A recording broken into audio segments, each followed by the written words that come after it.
Buenas tardes. Vamos a empezar. Entonces, empezaré por la dinámica, luego hablaremos del curso, quién lo organiza, la estructura. La dinámica es la siguiente. Eh, los 2 primeros días del curso, la dinámica se compone de 2 ponencias. En esas 2 ponencias son de 45 minutos. Habrá 45 minutos y 20 minutos de debate. Durante las ponencias estaremos todos muteados para que solo se asegure que el ponente hable y sin que haya ningún tipo de interrupción. En esos 20 minutos posteriores a la charla se pueden poner las preguntas, las podéis ir poniendo en el chat y decir si las queréis leer vosotros mismos o si al contrario lo que queréis es que el moderador las lea y las transmita y entonces se habrá la respuesta, etcétera. Entonces se ponen en el chat, las podéis ir poniendo mientras el ponente habla y así vamos haciendo un poco un registro de las cuestiones que se plantean. Pasado ese debate habrá 10 minutos de descanso y se iniciará la segunda ponencia. Y la segunda intervención igual durará 45 minutos y haremos lo mismo. Mientras el ponente habla, estaremos muteados y podéis ir poniendo preguntas y observaciones en el chat. Y después el moderador, que en que hoy será Manuel Alcántara, pues irá recogiendo estas preguntas si las queréis hacer vosotros mismos, etcétera. Todas las sesiones se van a grabar y recibiréis el enlace de ellas por correo electrónico. Y la última instrucción es que mañana por la mañana todo el mundo recibirá un mensaje en el que irán los materiales para la segunda sesión, la del jueves, y las lecturas, etcétera. Además, irá una serie de instrucciones para el pago con el número de cuenta, etcétera, y en ese momento, o más adelante, quizá al final de esa segunda sesión, recibiréis un formulario para que podamos preparar el certificado. Entonces, aquellas personas que quieran un certificado lo recibirán del Centro de Investigación Mirco y en el formulario pues os pediremos el DNI y algunos datos para incluir en ese formulario. Creo que las instrucciones son estas. Cuando hagáis el ingreso, recibiréis un recibo para que lo podáis justificar en vuestros proyectos o como si lo necesitarais para cualquier cosa.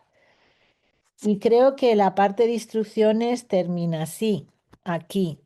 Entonces podemos ya dar paso a la presentación del curso, si os parece bien. Bueno, este curso, Bulos, Negacionismo Climático y Extrema Derecha, el caso de la Dana en Valencia, pensamos que no solo que era un momento, que la Dana era una ocasión o un suceso que necesitaba eh, o que llamaba a que le dedicáramos un tiempo de reflexión y además pensamos que tenía un gran interés colocarnos en el vórtice, es decir, ahí en el centro de todo lo que había sucedido y todo cómo se estaba reflejando lo que había sucedido en los discursos, porque de alguna manera veníamos observando que por un lado se estaban activando, reavivando muchos de los fenómenos discursivos que se están dando en los últimos 5 años o en la última década, como es pues el aumento de la polarización, el surgimiento de la antipolítica, del antiestatismo, el incremento de los bulos, de las teorías de la conspiración y el negacionismo. Por un lado, todo eso se estaba activando, pero al mismo tiempo estaban cristalizándose algunas tendencias nuevas que nos parecían de gran interés, como la introducción del modelo de negocio en las redes sociales o lo que sería la monetización de la tragedia, ¿no? Con el branding de la tragedia o el pornodrama, es decir, todos estos fenómenos, tendencias que estaban emergiendo ahora parecían cristalizarse en la Dana. Y pensamos que observar eso o prestarle atención y además al mismo tiempo reflexionar sobre qué papel está teniendo la extrema derecha en esto, en todo esto, era de vital importancia. Por eso decidimos organizar este seminario, este curso, que organizamos, por un lado, Claves Internacionales, que es un think tank que trabaja sobre la dimensión el análisis internacional de la política, y por otro lado, el Centro Mirco, que es un instituto de investigación que estudia las lenguas en relación con las transformaciones sociales, políticas, económicas que estamos viviendo. Además, colaboran Ecologistas en Acción y colabora Viento Sur, ¿no? La revista y la Fundación Viento Sur. Entonces, ¿cuáles eran los objetivos? Los objetivos que nos planteábamos son tres. Por un lado, reflexionar y entender mejor cómo hemos vivido la Dana, cómo se está reflejando en el discurso, cómo se está reflejando en determinados discursos, como son los de la extrema derecha o las redes sociales. Al mismo tiempo, queríamos ir más allá de la reflexión, proporcionar herramientas para analizar y para buscar alternativas, para saber cómo responder a este tipo de discursos y finalmente reflexionar, ¿no?, conjuntamente sobre qué alternativas hay, qué podemos hacer, cómo hacer un discurso diferente, cómo contraargumentar los que existen, etcétera. En este sentido, el curso se organiza pivotando sobre estos tres componentes, ¿no? Hay sesiones como la de hoy, que está más centrada en esta tendencia del trumpismo discursivo, cómo funciona y la construcción de los bulos. La segunda está más centrada en cómo se construyen discursos negacionistas, cómo se construyen los discursos de los bulos en las redes. Y la tercera es un formato taller. Y en ese formato taller se trata de diseñar o intentar diseñar una campaña pública, es decir, cómo hacer una campaña pública sobre la Dana y sobre otros fenómenos que nos pueden surgir semejantes a la Dana. Entonces va a tener esta estructura. Por eso la última sesión no va a tener esta dinámica de una ponencia, un tiempo de debate, etcétera, sino tendrá un formato diferente que será taller, ¿no? Y con esto yo creo que podemos pasar ya a presentar la sesión de hoy. La sesión de hoy corre a cargo de Miguel Urbán, ex eurodiputado del Grupo Parlamentario de Izquierda, de Left, que hasta desde 2015 al 24, que es miembro de Anticapitalistas y que colabora con numerosos medios, con universidades y másteres, que es para mí, uno de los mejores especialistas sobre las raíces del trumpismo y cómo se ha ido consolidando ese trumpismo a lo largo de la historia o de los últimos años de nuestra historia. Y por otro lado, experto en movimientos sociales. Entonces, él va a hablar precisamente como, bueno, acaba de publicar su libro Trumpismos neoliberales y autoritarios y va a trabajar sobre todo en esa línea, va a presentar sobre todo hoy en esa línea del trumpismo en relación con los fenómenos que estamos estudiando. Y en segundo lugar, Julián Macías, que es experto en análisis de redes, es fundador de Pandemia Digital y esa plataforma reúne numerosas herramientas para combatir estas campañas de intoxicación en los medios.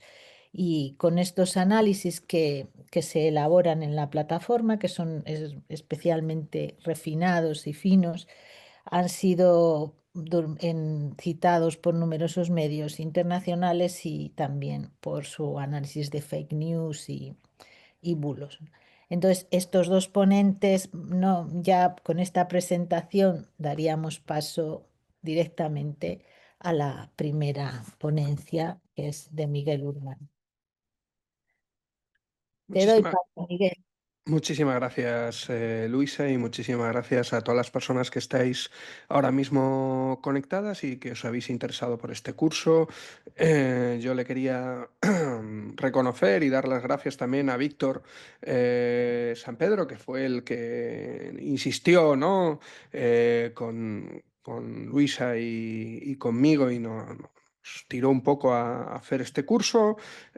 Aquí lo tenemos y esperemos que sea lo más útil posible, ¿no?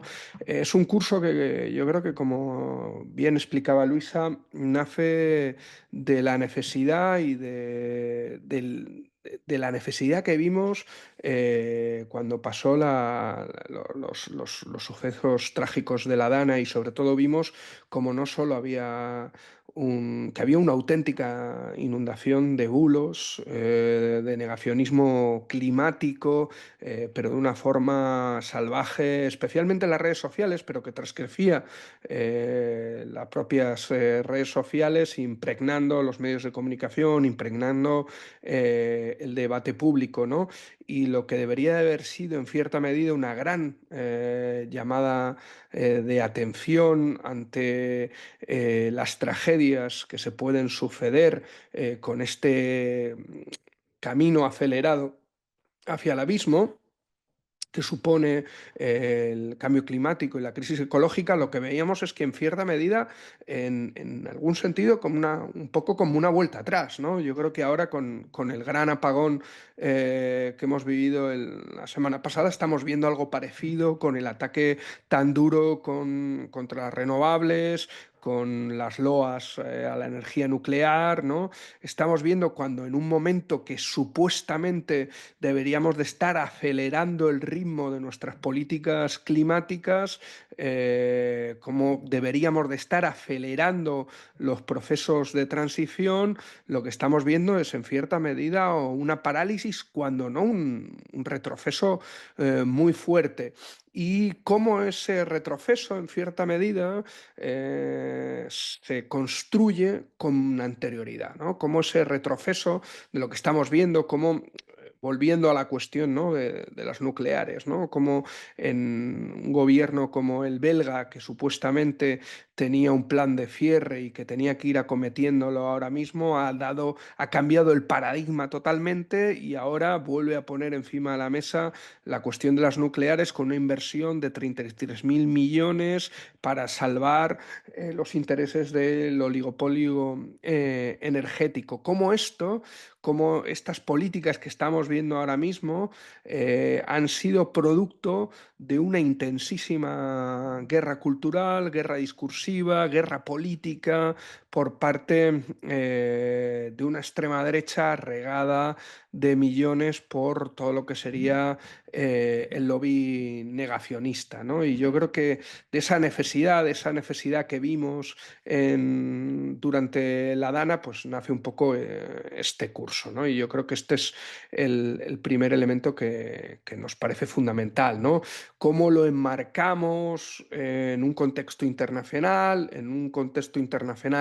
regresivo en torno a las políticas climáticas, que no solo tiene que ver con el contexto europeo, con lo que estábamos hablando ahora en el caso belga, sino que yo creo que el ejemplo más paradigmático puede ser la victoria de Trump, como uno de los primeros decretos del propio Trump fue salirse de los acuerdos de París, cómo está encima de la mesa salirse no de los acuerdos de París, sino de los acuerdos de Kioto, cómo hay un regreso de la energía nuclear, fósil y demás, y cómo todo esto está imbrincado, como decía antes, en estas guerras políticas, estas guerras culturales que ha abanderado la extrema derecha hasta ahora, como uno de los elementos, como uno de los puntales de lo que sería el negacionismo climático, ¿no? Y cómo el negacionismo climático se ha convertido, en cierta medida,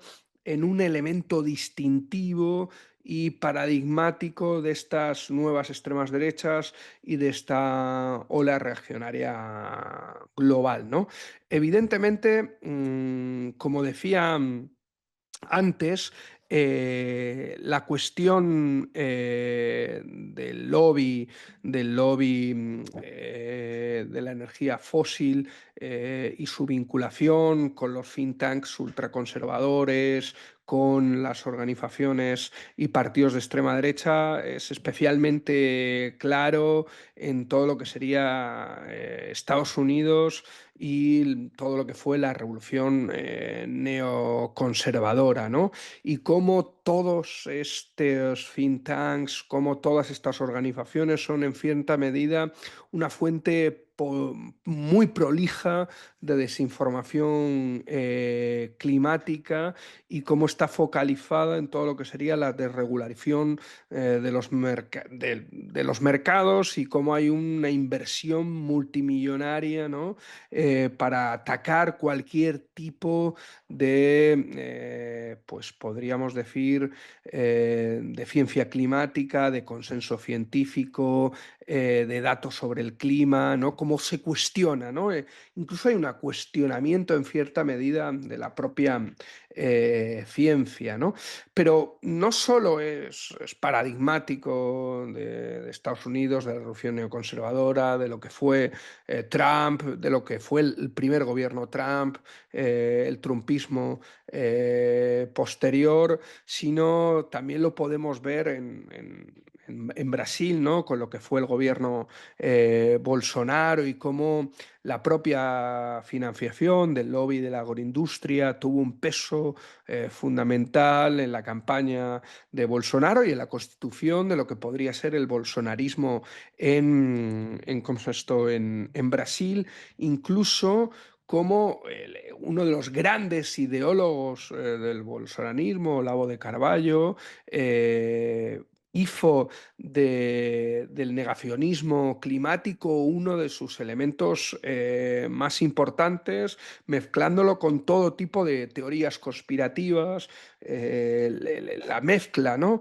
Del bulo y de la teoría conspirativa a la hora de armar un discurso negacionista es un elemento común que veremos en todas las derechas y las extremas derechas en torno al discurso del negacionismo climático. Lo pudimos ver de una forma muy clara también en el caso de la Dana, y fue muy interesante, ¿no?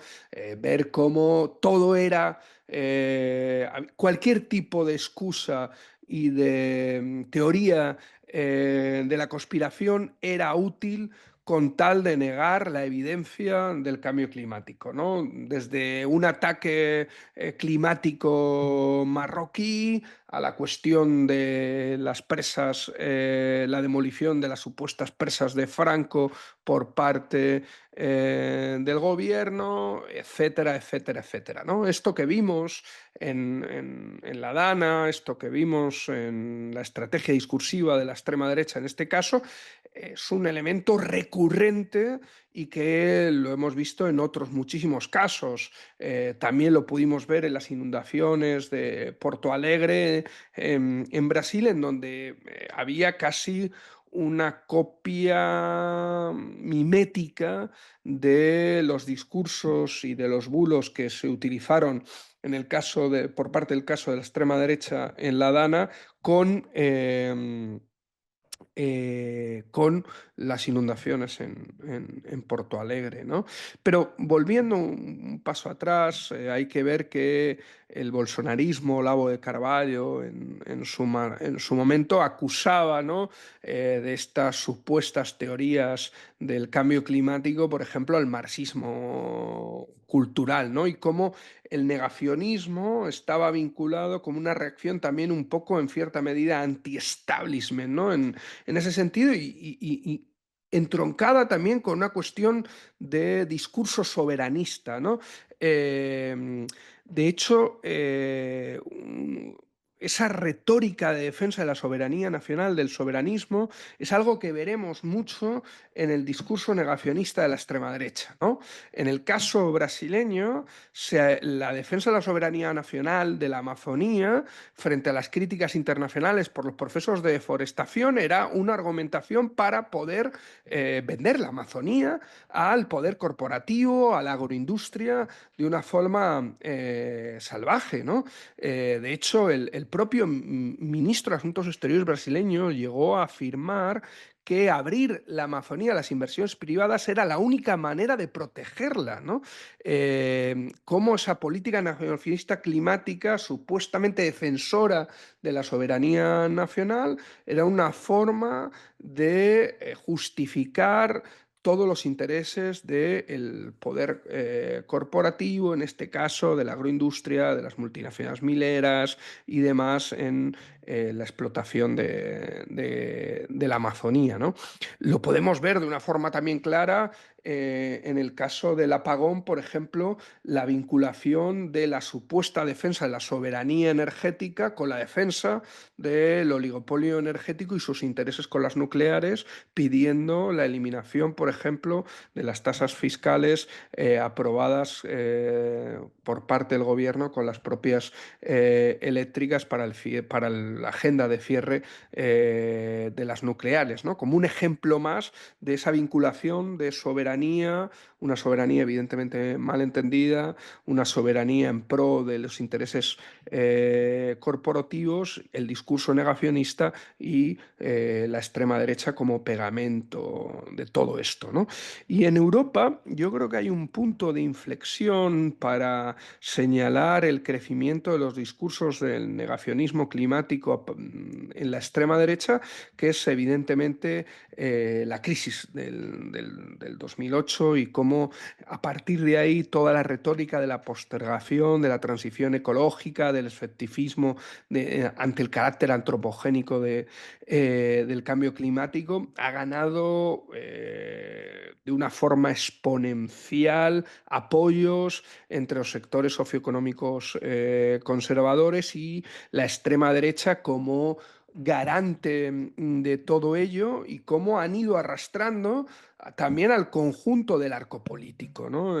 Yo lo he visto en estos años en el Parlamento Europeo, lo veía de una forma clarísima cómo ese negacionismo climático en un primer momento, en el caso europeo, estaba muy circunscrito a los grupos de la extrema derecha y al final de la última de la anterior legislatura, de mi última legislatura, vimos cómo los populares, pero también sectores de los liberales, cada vez se sumaban más a este discurso del negacionismo climático o por lo menos del retardismo en torno a las políticas climáticas. De hecho, la anterior legislatura 2019 comenzó con una declaración histórica por parte del Parlamento Europeo declarando la emergencia climática, ¿no? Que fue la justificación de todo lo que se construyó en torno al Pacto Verde y hemos terminado la legislatura y hemos empezado esta con la extrema derecha votando con los populares y por tanto teniendo mayoría en el Parlamento Europeo en contra de importantes medidas contempladas en el propio Pacto Verde, ¿no? Yo creo que esto es un elemento muy significativo del marco en el que nos encontramos, de cómo también el PP está apoyando ahora las nucleares, cómo el PP se sumó, aparte de los bulos y del discurso negacionista del cambio climático que desplegó la extrema derecha en el caso de La Habana, y yo creo que esto es uno de los elementos también más preocupantes de todo lo que estamos viendo actualmente, ¿no? Evidentemente hay diferentes grados, yo creo que podríamos ver como cuatro elementos fundamentales o cuatro estrategias narrativas por parte de la extrema derecha para justificar su negacionismo o efectifismo climático en el mejor de los casos, ¿no? Yo creo que están los explícitamente negacionistas, ¿no? Que son los que cuestionan el consenso científico sobre la existencia del cambio climático antropogénico, que son los que están además ganando más impulso, ¿no? Donde podemos destacar a Trump, Bolsonaro, pero por ejemplo podemos ver a Víctor Orbán en Hungría, ¿no? Que fue un furibundo enemigo de todo lo que fue el movimiento Fridays for Future en su momento, ¿no? ¿Sabes? Y el segundo elemento, de hecho, bueno, sobre este punto también conecta muy bien con lo que comentaba de Olavo Carballo de todos los elementos conspiranoicos, ¿no? En donde el elemento conspiranoico de esto es producto del marxismo cultural, esto es producto de una victoria cultural de la izquierda que pone en peligro las identidades tradicionales, religiosas, nacionales, familiares, la soberanía, ¿no?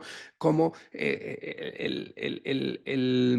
ecologismo, la lucha contra el cambio climático se vuelve en un enemigo multipropósito, ¿no? Para el negacionismo climático. Yo creo que es un elemento también muy importante y muy interesante de los elementos discursivos de la extrema derecha en torno a la cuestión climática y el negacionismo, pero yo creo que aquí además hay todo el tema conspiranoico es fundamental en el caso del Estado español. Vox utiliza mucho todo el tema de la Agenda 2030, ¿no? Por ejemplo, seguro que lo habéis escuchado, los chemtrails, para vincularlo también con la cuestión, por ejemplo, cuando ha habido sequías, o para intentar explicar eh, los, eh, los estragos del cambio climático en el campo del Estado español. Yo creo que es un elemento importante y es una característica fundamental de este negacionismo.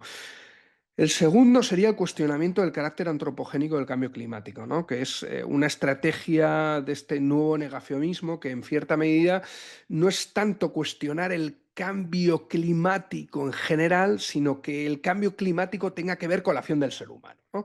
Cambio climático siempre ha habido, ¿no? Al final es lo que viene a decir. ¿Sabes?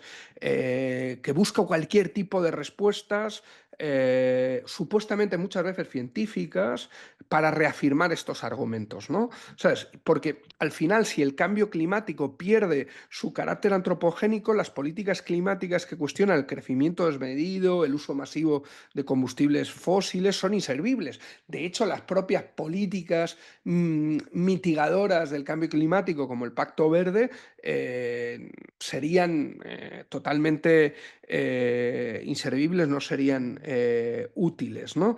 Eh, y cómo, en cierta medida, todas estas políticas, si no tienen que ver, si el cambio climático no tiene que ver con una cuestión antropogénica, con el hacer del hombre, del ser humano y del capitalismo, ¿no?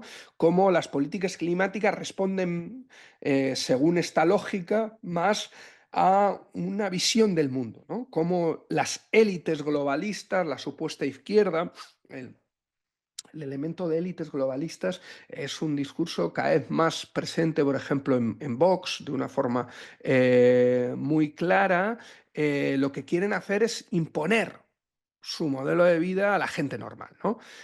Aquí un elemento muy característico de este discurso por parte de la extrema derecha, por ejemplo, puede ser todo lo que hemos visto en Madrid con el ataque de Vox a Madrid Central, a todas estas políticas de cierta mitigación o contención, ¿no? Que también lo hemos visto y que cada vez impregnan más al Partido Popular, y el ayusismo es un buen ejemplo de todo esto. Esperanza Aguirre fue una alumna aventajada en este sentido, pero que además les da o les permite construir un discurso muy peligroso, un discurso contra las élites, un discurso en cierta medida antiélites, antiprivilegios,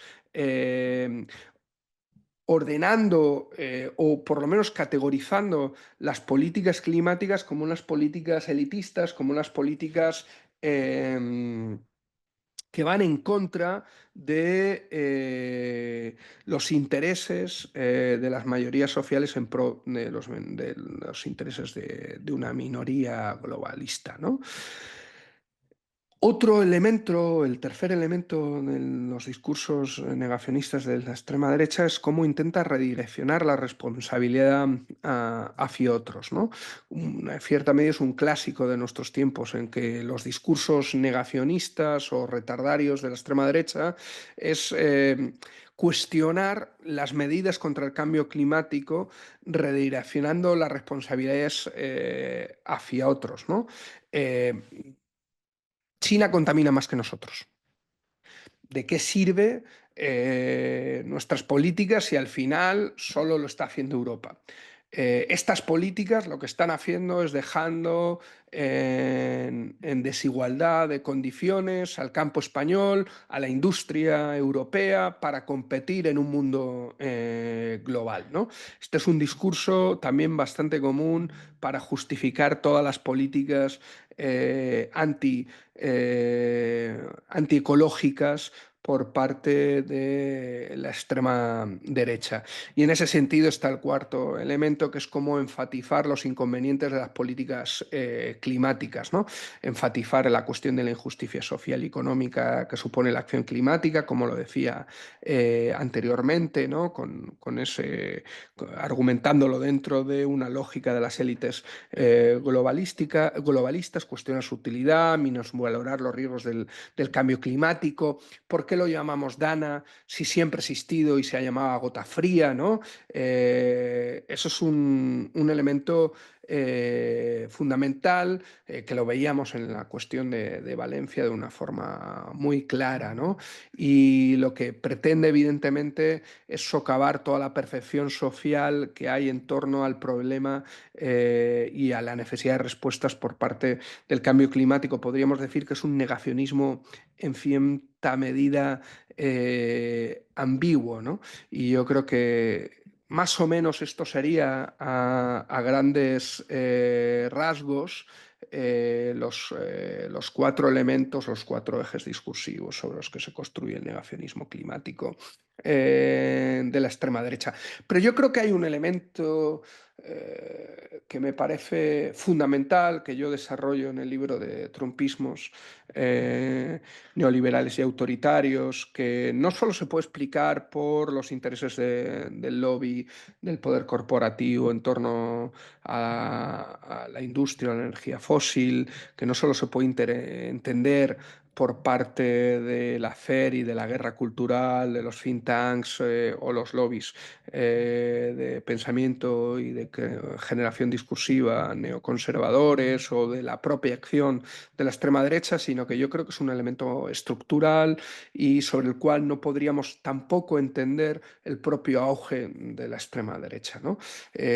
Cómo en cierta medida el auge de esta ola reaccionaria global, la internacionalización de esta ola reaccionaria global, no la podríamos entender primero sin comprender que estamos ante una auténtica crisis de régimen, una crisis de régimen en el sentido fuerte del término, en el sentido gramsciano, una crisis sistémica, una crisis que va mucho más allá de una crisis económica o de la tasa de ganancia, sino que se está cuestionando en cierta medida los pilares de lo que habíamos de la propia civilización tal como la conocíamos hasta ahora, ¿no? En cierta medida estamos ante un cuestionamiento no solo de la política, de los políticos, de los medios de comunicación, sino que estamos ante un cuestionamiento de la ciencia, estamos ante un cuestionamiento de la propia lógica de la verdad tal como la entendíamos, estamos ante un cuestionamiento de la ilustración, ¿no?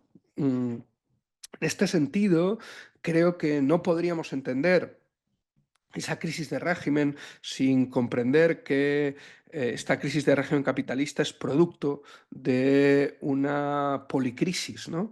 Una policrisis en donde podríamos decir que afloran dos crisis fundamentales. Una es la crisis del modelo de gobernanza neoliberal y una, una deriva cada vez más autoritaria, en donde el autoritarismo se está comiendo a la propia democracia liberal, como se está comiendo a la menor de las trillifas de la modernidad, la democracia liberal, en una mutación pues, hacia un neoliberalismo autoritario, ¿no? Pero la crisis que para mí lo cambia todo, la crisis sin la que no podríamos entender esta ola reaccionaria global, y es uno de los pilares fundamentales de esta crisis de régimen, es justamente la crisis ecológica, la crisis climática, ¿no?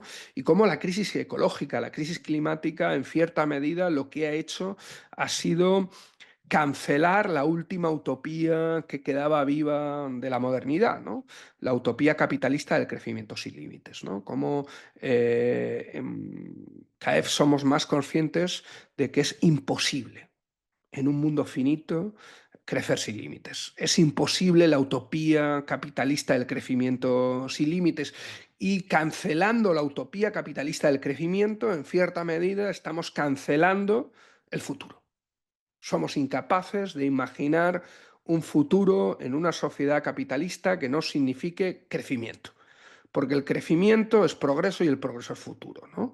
Y por primera vez empezamos a ser conscientes de que esa lógica de ruptura del crecimiento sin límites, esa lógica de cancelación del futuro, también hace que por primera vez empecemos a pensar que en este modelo de sociedad capitalista, en esta crisis de régimen, puede que nuestros hijos no vivan mejor que nosotros, ¿no? Rompiendo ese mantra del crecimiento, de nuestros hijos siempre vivirán mejor que nosotros, sino que nuestros hijos o nuestras hijas seguramente puedan que vivan peor que nosotros en términos capitalistas, ¿no? Con lo que significa vivir peor. Esto está generando una serie de miedos, de pánicos muy importantes y fundamentales entre una parte de la población y fundamentales para comprender el crecimiento de esta extrema derecha. Una extrema derecha que crece aportando seguridades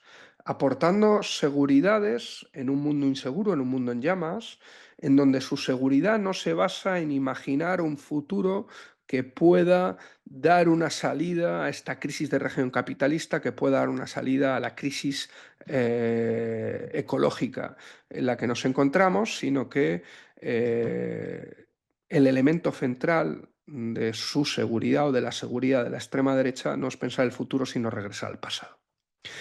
¿Cómo estamos ante una extrema derecha cada vez más autoritaria y ante una extrema derecha que es un movimiento cada vez más reaccionario, ¿no?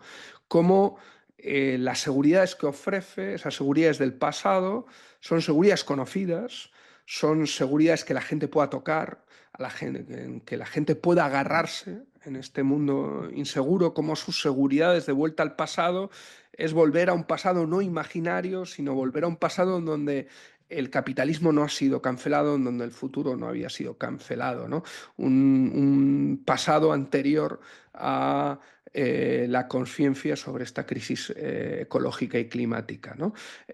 Volver al pasado en donde pueda entrar al centro de mi ciudad quemando todo el diésel que yo quiera. ¿Por qué? Porque eso es la libertad, ¿no? Que puedo utilizar todo el pesticida en los campos que yo quiero. ¿Por qué? Porque eso es la libertad. Con lo cual, el negacionismo climático se convierte en esta lógica nostálgica del pasado, en este aporte de seguridades que intenta ofrecer la extrema derecha en un elemento nodal, en un elemento fundacional. No es una cuestión, podríamos decir, de interés por la financiación que puede dar los lobbies de las empresas, los lobbies del poder corporativo, de la energía fósil, sino que es un elemento constitucional de esta ola reaccionaria global, ¿no? Y este autoritarismo reaccionario lo podemos ver de una forma muy clara en el caso de la Dana en Valencia, por ejemplo, en la recuperación de la figura de Franco, ¿no? La figura de Franco como esa figura autoritaria, como ese padre de la patria que protegía, que nos protegía contra los fenómenos que siempre ha existido, de la gota fría, ¿no? Que construyó los pantanos, que derivó el río Turia y que ahora mismo el fanatismo climático los había destruido, ¿no? Y había causado la catástrofe y las muertes de la Dana, ¿no? La recuperación de esa figura autoritaria y reaccionaria franquista no lo podemos, no la podríamos entender sin esa emergencia del autoritarismo reaccionario del que estábamos hablando, ¿no?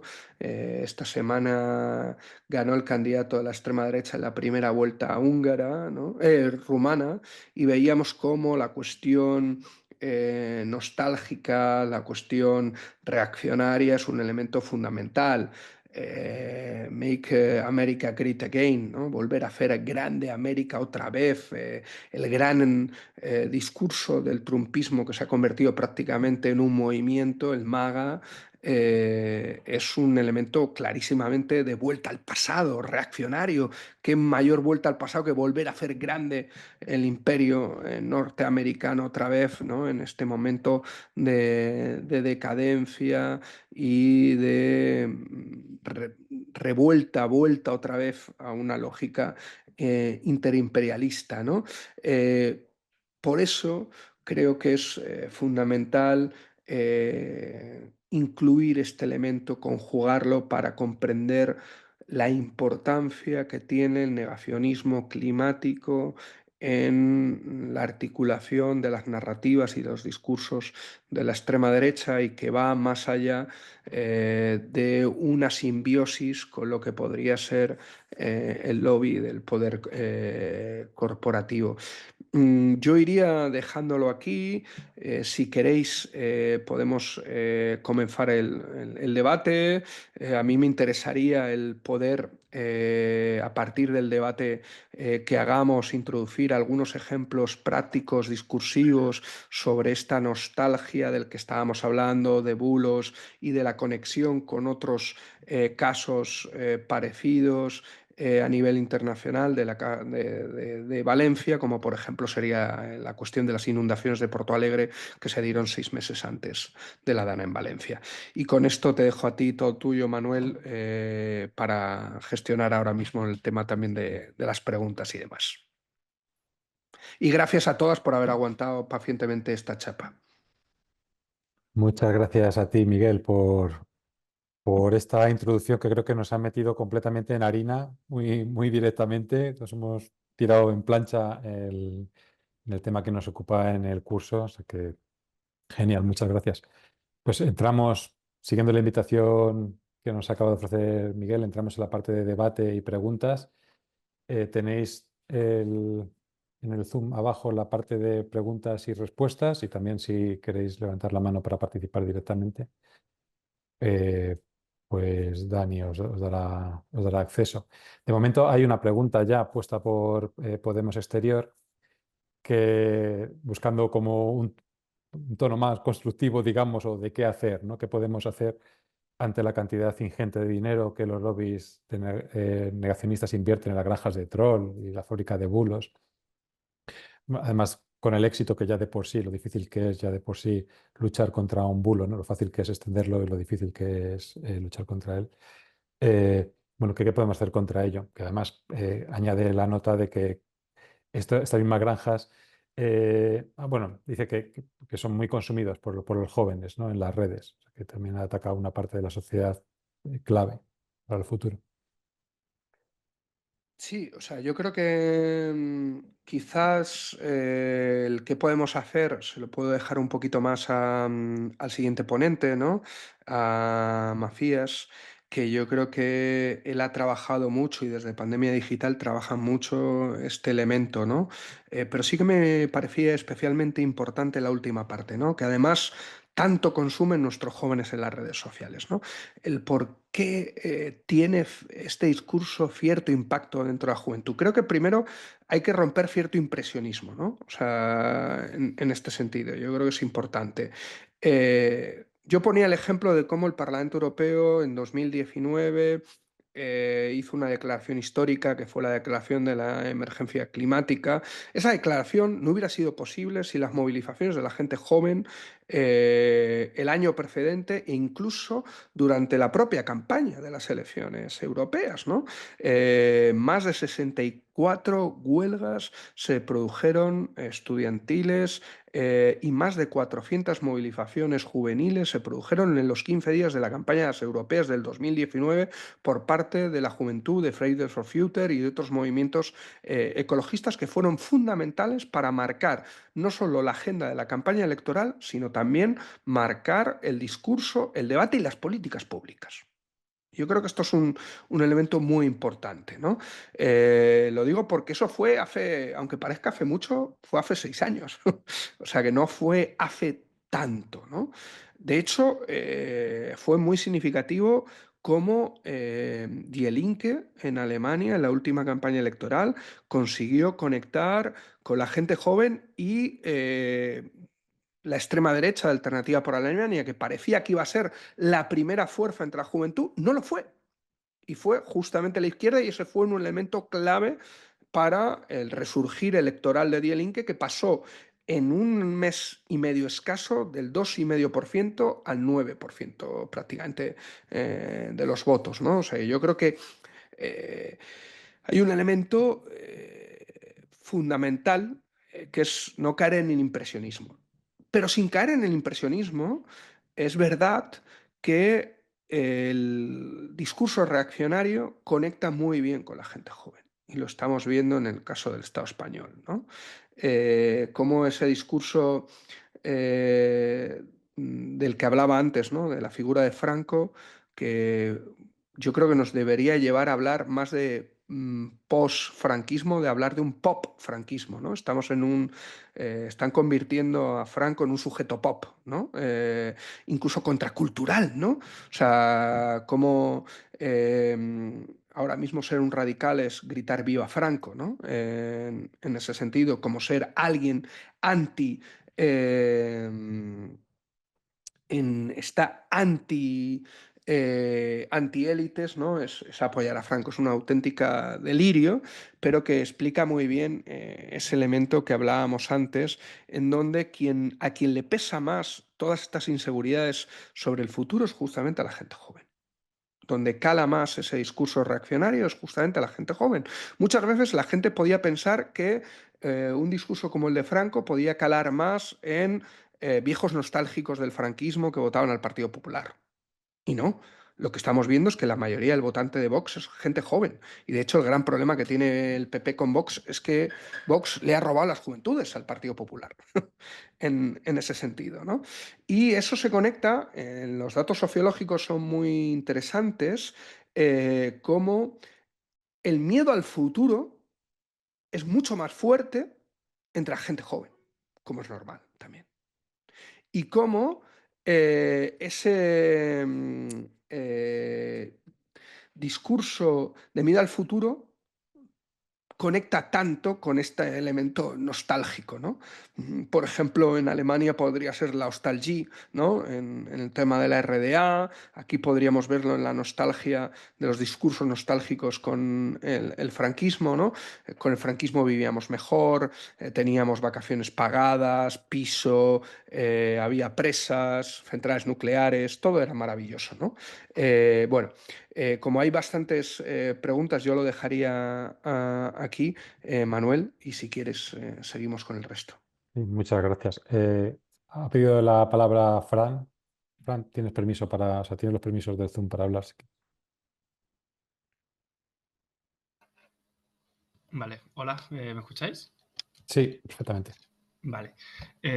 No, bueno, primero que nada, que muchas gracias por organizar este curso, que de verdad que creo que es una temática muy, muy importante y no se ven tantas cosas tan concretas como esto que han organizado aquí, así que enhorabuena y muchas gracias. Y bueno, mi pregunta va referida a un hecho muy particular sobre algo que dijo Masón, ¿no? En el contexto de la Dana, cuando anunció de forma como muy triunfal el acuerdo de presupuestos con Vox, ¿no? Famosos presupuestos para la reconstrucción y tal. Y claro, en este presupuesto va un recorte muy potente hacia las políticas climáticas, hacia las políticas de la Agenda 2030, de desarrollo sostenible, etcétera. Y bueno, muchas cosas que de alguna u otra forma están relacionadas con la catástrofe que ocurrió, ¿no?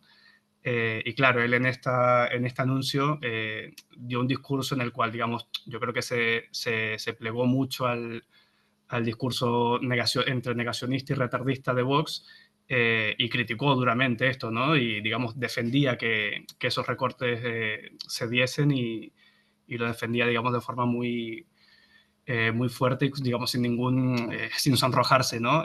Teniendo en cuenta todo lo que acaba de pasar, que bueno, a mí me gusta mucho el análisis de discurso y me quedé como muy flipando, ¿no? De cómo estaba diciendo eso, que sería por poner un símil como que en Chile, por ejemplo, que se sabe que es un país con altos movimientos sísmicos y telúricos, saliera un responsable político a decir que se va a desmantelar la infraestructura antisísmica o ¿no? para prevenir precisamente más catástrofes o más daños cuando ocurran situaciones como esta.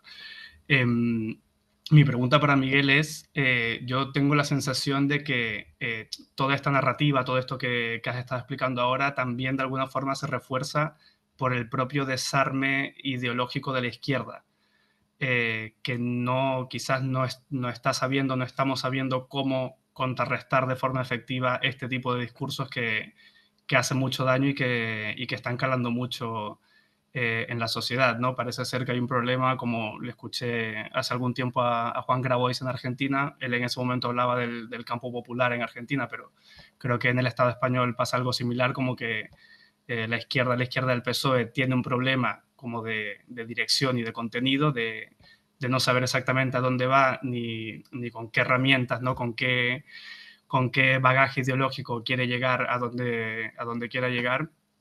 Y mi pregunta concreta para Miguel era eso, como hasta qué punto piensas, o desde tu análisis, desde tu perspectiva, piensas también que esa descolocación en la que está la izquierda en el Estado español ahora mismo contribuye a que estos discursos sigan creciendo, sigan calando, porque no están siendo del todo contrarrestados, o al menos no de manera eficiente. Yo, por ejemplo, con este ejemplo concreto que he puesto ahora, no se me viene ahora a la cabeza ninguna respuesta, digamos, contundente de alguna de las personas, ¿no? Que ejercen responsabilidades políticas ahora mismo en ese espacio político de la izquierda del PSOE. Gracias.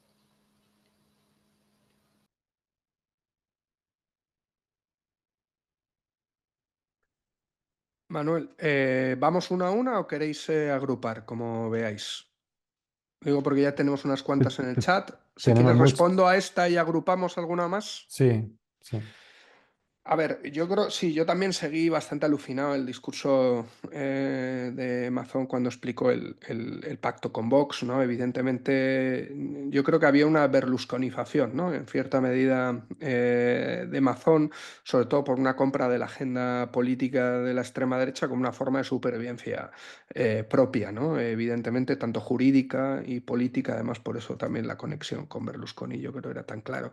Al final del berlusconismo su experimento se comió al padre, ¿no? Al final la extrema derecha se comió al berlusconismo y ahora mismo gobierna en Italia Meloni cuando ya en cierta medida había sido primera fuerza la Liga Norte de Salvini en su momento. Con lo cual yo creo que este tipo de discursos lo que hace además es socavar el terreno de la derecha más clásica y amplía evidentemente el terreno de la extrema derecha normalizando estos discursos de negacionismo climático, en donde yo creo que no tendremos que entender esto como un elemento de razón, ¿no?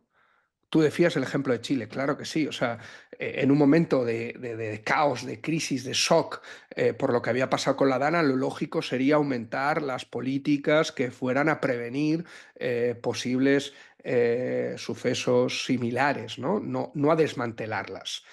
Claro, yo creo que es que o sea, no entendemos el momento en el que nos encontramos, que no es un momento de razón, sino es un momento de pasión, ¿no? Y los discursos de pasión, el discurso negacionista es un discurso que trabaja mucho el tema de las pasiones oscuras, ¿no? En ese sentido, y yo creo que la extrema derecha sabe conjugarlo muy bien para que, bueno, lo hemos visto en la crisis también, lo vimos en la crisis del coronavirus, lo vimos en la crisis del 2008, la crisis del 2008 debería de habernos hecho cuestionarnos el modelo capitalista neoliberal, y lo que hemos visto ha sido una agudización de las políticas neoliberales. De hecho, el trumpismo responde a esto, ¿no? El Tea Party en su momento con anterioridad, ¿no? En el déjalos caer, ¿no? En su momento del problema es que no hemos sido suficientemente neoliberales, ¿no? Todas estas paradojas de nuestro tiempo yo creo que tienen mucho que ver con con ese avanzar hacia el abismo con velocidad de crucero, como tirar más gasolina al fuego o votar a pirómanos para que hagan de bomberos, ¿no? Es el momento de la paradoja en la que nos encontramos, en donde evidentemente yo creo que no todo es problema de la izquierda. A veces sobredimensionamos nuestro papel, ¿sabes? Y infravaloramos también la capacidad de la extrema derecha, ¿no? A la hora de generar discurso y articularlo y ganar los espíritus de la gente, ¿no? En ese discurso, en los discursos, ¿no? Pero sí que hay un elemento por parte de la izquierda evidente, y es que yo creo que durante un tiempo ha entendido que las políticas contra el cambio climático, políticas reales contra el cambio climático, políticas que cuestionaran la lógica del capital, restaban. Y yo creo que eso es un problema. Y yo creo que no ha habido un discurso valiente en torno a la necesidad que tiene que venir aparejadas para poder combatir adecuadamente el cambio climático. Tiene que haber una lógica eh, común y no privada. Tiene que haber una lógica común y no de propiedad privada. Tiene que haber una lógica común y no de beneficio del capital, ¿no? Y yo creo que esto es un elemento muy importante, si no lo queremos llamar como políticas anticapitalistas, ¿no?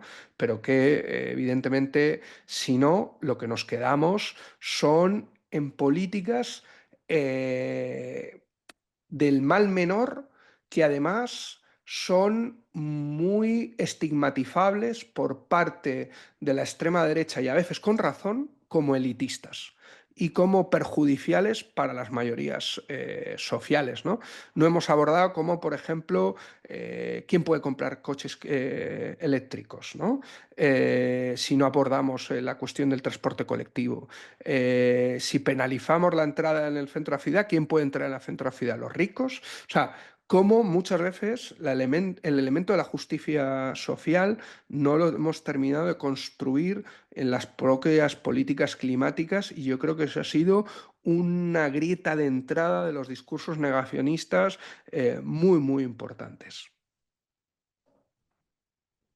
Muy bien, tenemos algunos comentarios y preguntas. En cuanto a los comentarios, muy relacionado con esto último, sobre, bueno, quizá que discursos anticapitalistas pudieran ser, o sea, que restaban más que sumaban. Pide Gema Vázquez que lea su comentario, que dice que quizás nuestra equivocación sea aceptar el discurso de la extrema derecha en general y en particular en cuanto a la frase de nuestros hijos e hijas van a vivir peor, que se ha mencionado.